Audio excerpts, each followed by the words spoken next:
Terza sessione, quella che noi chiamiamo Academy. Abbiamo Gianluigi Tidia, che molti di voi conoscono come col suo nickname sui social, Insopportabile. Gianluigi è naturalmente un ospite fisso dei nostri incontri perché apre una finestra sempre molto interessante su quello che sono i social network.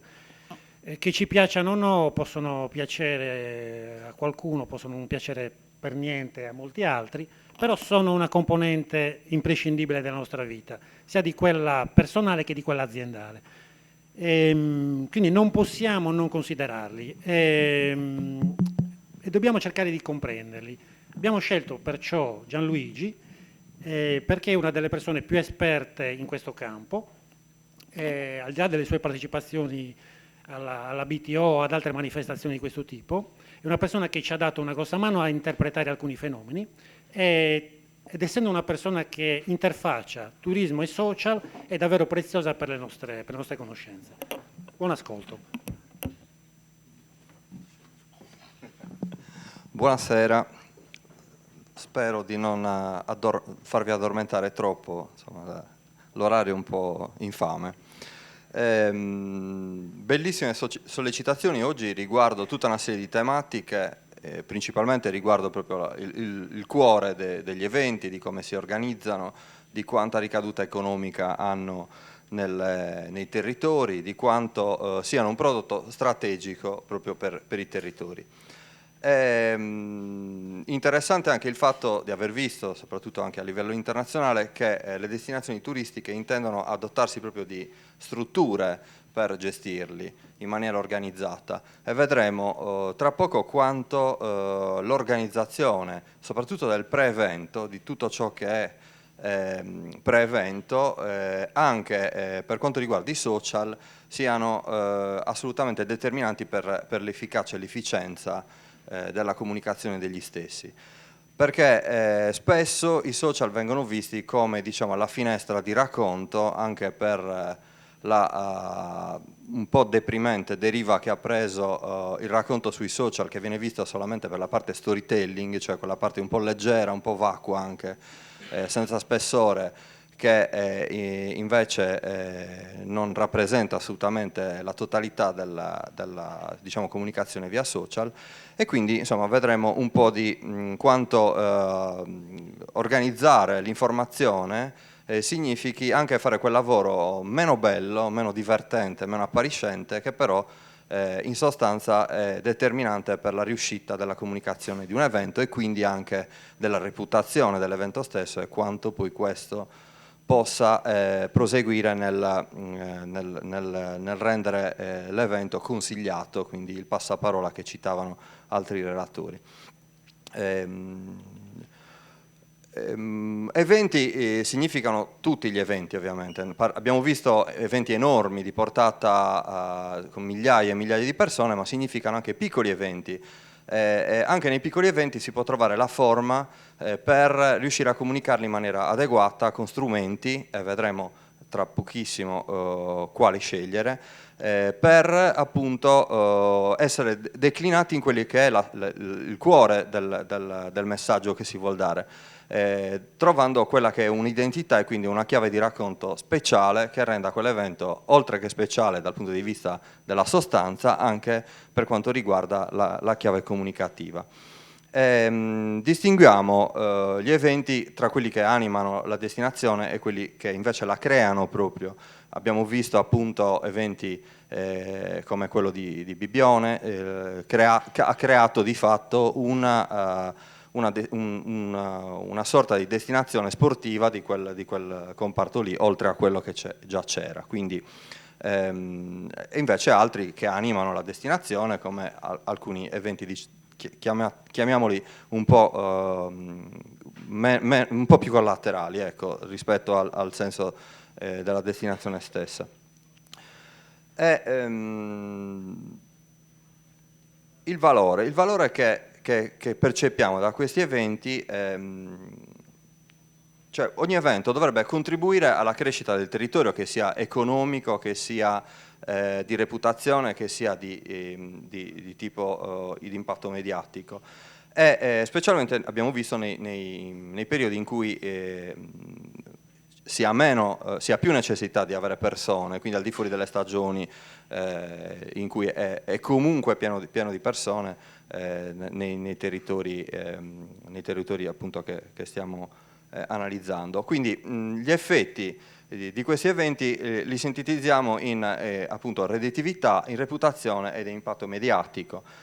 La redditività, che significa appunto la ricaduta nel territorio, che è legata anche agli altri due aspetti, che sono appunto la reputazione, che è ciò che poi l'esperienza fatta su questo territorio viene raccontata e quindi crea come impatto. Abbiamo visto dall'esempio spagnolo di Valencia quanto i big data e le analisi dei dati del sentiment sui social permettono di verificare questa reputazione e quindi di avere appunto dei dati su cui formare la propria strategia.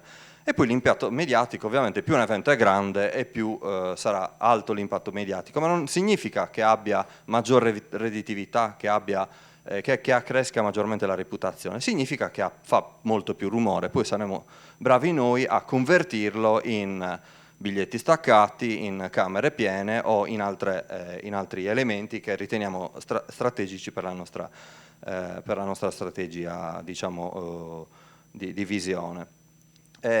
Alcuni elementi importanti in tutto questo castello che correda l'evento quale attrattore di destinazione sono principalmente il ruolo attivo delle comunità locali, cioè il luogo in cui si svolge, quindi quanto questa comunità venga coinvolta nella creazione di valore aggiunto, nella condivisione del senso di avere questo evento. Spesso le comunità invece sono non dico un ostacolo, ma spesso non sono ben allineati, è quasi sempre per una mancanza di comunicazione, cioè un difetto di chi li propone questi eventi, cioè non entra in sintonia con quella che è il luogo in cui sta organizzando l'evento.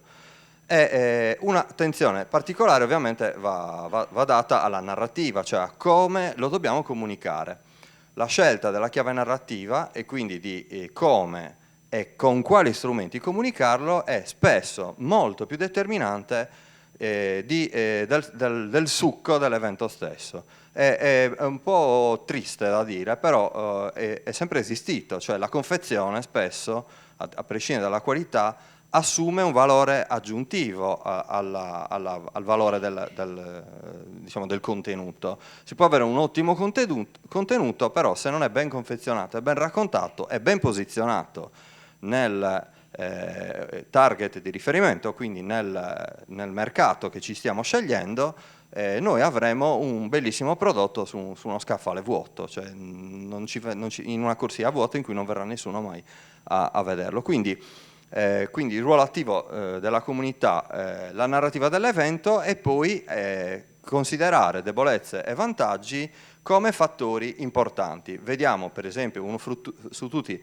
l'overbooking per le quali soffrono città come Barcellona, come Venezia e anche Firenze ultimamente, assume un elemento di contrasto rispetto alla volontà di portare i turisti, quindi il non coinvolgere le comunità o avere degli elementi che portino a difficoltà anche nel racconto stesso e anche e soprattutto nella reputazione dei racconti delle persone che vivono un'esperienza non soddisfacente, ci porta a gestire delle criticità che nella gestione dell'evento stesso, degli eventi, diventano complicate poi da giustificare in senso generale. Vi ho fatto tutta questa premessa velocissima perché al solito devo correre per sanare un po' di ritardi. Perché? Perché i social in tutto questo sembrano la panacea di tutti i mali, no? Apriti l'account social, facciamo la strategia, no, conosco un amico che ci fa le sponsorizzate su Facebook e l'evento sarà iper condiviso. No, non funziona così. Funziona prima di tutto con una cosa, misurare tutto. Perché in un evento voi spendete delle risorse che sono di persone, che sono di denaro, e queste risorse devono essere misurate. Come a un professionista gli si incarica un progetto e si vuole vedere un prodotto, e come a un fornitore gli si incarica una commessa e si vuole vedere un prodotto, lo stesso deve valere per i social network. Ci sono strumenti raffinati che permettono di identificare con certezza quanto quell'efficacia di quell'azione di comunicazione ci sia o meno, e questo è importantissimo, è una cosa che non fa praticamente nessuno, se non per coreografia alle relazioni finali in cui si accompagnano appunto i progetti di comunicazione. A monte di tutto questo, ancora più importante è avere ben chiaro lo scopo, perché lo scopo, dallo scopo di visione scaturiscono delle azioni alle quali poi si struttura intorno a un progetto. Spesso e volentieri lo scopo non è chiaro. Cosa si vuole fare? Vendere più biglietti, avere più persone, aumentare la reputazione, un mix di queste cose. Questo deve essere chiarissimo all'inizio, perché fare anche un bellissimo evento senza aver ben chiaro poi qual è il timbro comunicativo che si vuole dare per raggiungere un determinato scopo misurabile porta a dei disastri spesso poco gestibili. Quindi un'idea progettuale nata su una visione, nata su uno scopo, che poggia su poche azioni ben strutturate, ben chiare, cioè devo comunicare quello e su quello entro a specificare. Una volta stabilite le azioni, la faccio molto veloce, una volta stabilite le azioni si scelgono gli strumenti, perché dalle azioni nascono i linguaggi, quindi c'è la parte creativa, e il linguaggio va declinato sullo strumento sempre che quello strumento sia adatto al nostro target di riferimento, perché noi dobbiamo sceglierci un mercato, una nicchia di mercato, gli sportivi, quelli che vanno per il triathlon, le persone amanti del jazz, dobbiamo sceglierci un determinato target, e io comunicare per dirvi Umbria Jazz con TikTok probabilmente non lo sto facendo bene. TikTok è un nuovo social, un social riciclato cinese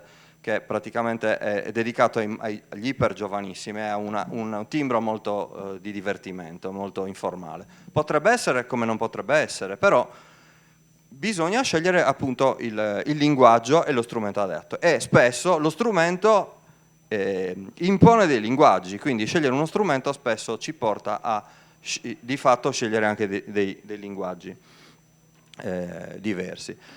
Poi, dopo questa, diciamo, parte di struttura progettuale, scusate se faccio queste disquisizioni, però purtroppo per mia disgrazia sono pure ingegnere, quindi ho questo atteggiamento molto fase di studio, analisi, proposta progettuale, progetto esecutivo, varianti. Cioè rientra sempre nell'ambito tecnico, questo, anche la parte social.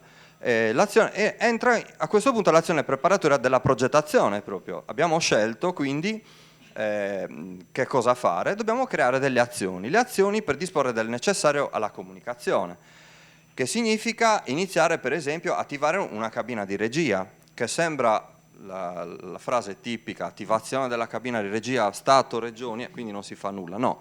Iniziare con tutti quei soggetti, oltre il committente, che sono funzionali alla comunicazione, per esempio l'ente, per esempio la parte giornalistica, per esempio quei soggetti stakeholders che nel territorio ci possono dare una mano a veicolare meglio l'informazione e per organizzare e gestire meglio il piano di comunicazione. L'individuazione appunto dei canali di comunicazione e per la gestione anche dei flussi informativi. I canali di comunicazione e i flussi informativi non sono solamente i social, perché le persone che lavorano un progetto, e vi posso assicurare che quando iniziano ad essere complicati i progetti, iniziano ad essere decine, devono essere gestite anche a livello comunicativo. Non si può ragionare con una mail o con una chat su WhatsApp, si può anche fare, però esistono 1000 strumenti molto più evoluti che permettono di organizzare in maniera scientifica, precisa, per gruppi di lavoro, per task e per obiettivi, con scadenze, tutte le persone in maniera molto più efficiente. Slack e Trello, per esempio, sono due strumenti. Una volta che si individuano i canali di comunicazione, anche interni ed esterni, si scelgono anche quelle chiavi di racconto che sono anche le etichettature, quindi gli hashtag o le citazioni di alcuni contatti social. E poi bisogna anche fare la ricognizione dello stato di fatto dei canali di comunicazione, perché si parte da uno stato di fatto e bisogna vedere a che livello si può arrivare. Quindi bisogna capire qual è il nostro punto di partenza per avere appunto delle misure, sempre lì torniamo. Anche perché si attivano dei sistemi di monitoraggio legati appunto a queste strategie di comunicazione. Un'altra cosa fondamentale quando si organizzano azioni di comunicazione per evidenziarle al massimo, per amplificarne la portata, è la raccolta dell'anagrafica degli account utili alla comunicazione dell'evento, che è una cosa che fanno veramente in pochi. Quando io organizzo un evento, per esempio a Olbia, facciamo l'esempio qua, io ho bisogno, cioè questo evento è importante per il territorio, sarà importante per l'aeroporto, sarà importante per il comune, sarà importante per le attività commerciali che insistono su questo contesto, sarà magari importante per le persone che ci sono, che aggiungono valore alla loro partecipazione qua dentro. Quindi l'anagrafica di tutte queste persone, anagrafica intendo social ovviamente, quindi il nome, i riferimenti degli account, ci aiutano a condividere immediatamente il nostro messaggio e ad amplificarlo al massimo, perché sapete che sui social, nel momento in cui il collega social media manager si condivide sulla sua rete di relazioni, quel messaggio viene amplificato in tutta la sua rete di relazioni. Tra l'altro con un valore aggiunto importantissimo, le persone fanno la differenza, quindi una persona che condivide un messaggio lo sta facendo con coscienza, sta dicendo questa cosa è talmente importante che la voglio condividere con le persone che conosco, quindi un atto di coscienza. E quindi va bene le istituzioni, va bene il comune di Olbia, però è molto ma molto più importante la rete di relazioni dirette, quindi le persone. Meglio ancora se sono persone che hanno un grande numero di contatti e che ovviamente autorevoli, che ci permettono di raggiungere ovviamente il nostro target in maniera molto più veloce. Faccio in frettissima. La preparazione poi dei contenuti redazionali, quindi tutta una serie di materiali brandizzati, quindi immagine coordinata, contenuti redazionali brandizzati che permettono di avere tutti quei contenuti freddi, si chiamano, per poterli poi condividere nei vari social. Quindi contenuti anche programmabili. Se io organizzo per esempio una corsa ciclistica a tappe, il Giro d'Italia per esempio, so già per tempo quali siano le tappe, so già dove andranno, so già quali persone e quali itinerari faranno. Ecco, questi contenuti li posso già programmare, pronti per essere pubblicati nel momento in cui voglio io, senza bisogno di esserci in quel momento a pubblicarli. Quindi tutte queste cose ovviamente necessitano di una preparazione maniacale e precisa per evitare di essere affogati dall'ordinario nel momento in cui si gestiscono. Note stampa, perché la stampa continua ad avere un peso, non è tutto social, è sempre un mix di media, quindi la TV, quindi, poi dipende ovviamente dal messaggio e da tutti quei fattori che vi ho detto, però la TV, la carta stampata, i cartelloni, il volantino, mille strategie possono esserci di comunicazione. La creazione di cartelli e infografiche, le infografiche sono molto facili, molto comprensibili e vengono spesso sottovalutate, però aiutano a capire per esempio una tappa del giro, dove sarà, quando sarà, cioè poche cose dette bene. E poi collegargli per esempio il territorio, quindi le schede dei territori in cui vengono comunicate, insieme a tutto quel corredo multimediale, quindi video, foto, che possono o meno essere utili a raccontare meglio quello che abbiamo in testa. Un altro aspetto, sempre legato, e sembra poco rilevante nell'ambito di, vabbè, solo i social, stiamo parlando dei social, no, i social sono la fine, sono il canale finale in cui si esprime un qualche cosa. Tutto il resto è molto analogico, molto persone, molto strumenti, molta creatività, ma molto sudore anche, ed è la parte più noiosa, ma la parte che fa veramente la differenza. E quindi un'altra parte è la verifica della logistica delle attrezzature. sono stato diverse volte a eventi meravigliosi sul digitale in cui non funzionava il wifi, in cui non c'erano le dirette, in cui non avevi la possibilità di avere neanche uno straccio di programma. Ecco, queste cose fanno la differenza nella percezione dell'efficacia e nella reputazione di quell'evento. E poi la possibilità di valutare anche quanto persone, anche a livello diciamo volontaristico, ovviamente stiamo parlando di alcuni casi, però spesso in alcuni contesti è importante coinvolgere le comunità. Per esempio qua diverse volte abbiamo coinvolto gli studenti che studiano economia del turismo nel raccontare, secondo la loro chiave ovviamente di racconto, gli eventi di call to action in altre occasioni. Mi è capitato anche a Cagliari di fare esperimenti del genere. Le trasmissioni in streaming, l'eventuale attivazione di azioni sponsorizzate. Il co-marketing è una classica azione in cui si ha un doppio vantaggio. Io ti faccio entrare nel racconto del mio evento e tu di confronto, collateralmente hai la possibilità di avere evidenza. Mi avvio velocemente alla conclusione per poi parlare dell'evento stesso. Anche le azioni di racconto dell'evento nascono con una struttura diciamo quasi tradizionale, quindi preavvisate da un lancio stampa, da tutta un'azione, lancio stampa che significa sia giornalistico che social, con l'utilizzo di canali social individuati che possono essere social tradizionali, anche se tradizionali sui social è un po' un paradosso, però intendo Facebook e Twitter, però anche con i canali YouTube, con gli strumenti nuovi come su Instagram le stories, che sono uno strumento abbastanza importante di comunicazione anche aziendale, e soprattutto appunto attivando quella condivisione di contenuti nella rete di relazioni che abbiamo preimpostato. Questo ci permette di avere uno zoccolo duro di comunicatori che iniziano a veicolare il nostro messaggio, che ci possono portare appunto a fare in modo che questo messaggio penetri il più possibile ed evidenzi le qualità della nostra azione di comunicazione. E qui chiudo veramente, l'ultima cosa che vi dico, anche nel creare e nel supportare la comunicazione nel momento in cui ci sono criticità, che capitano sempre. Avere una comunità che aiuta a comunicare l'evento o diciamo un progetto la aiuta anche nel momento in cui ci sono criticità e porta ad essere sicuramente anche un'esperienza tra virgolette solidale di comunicazione social che ha tantissimo senso.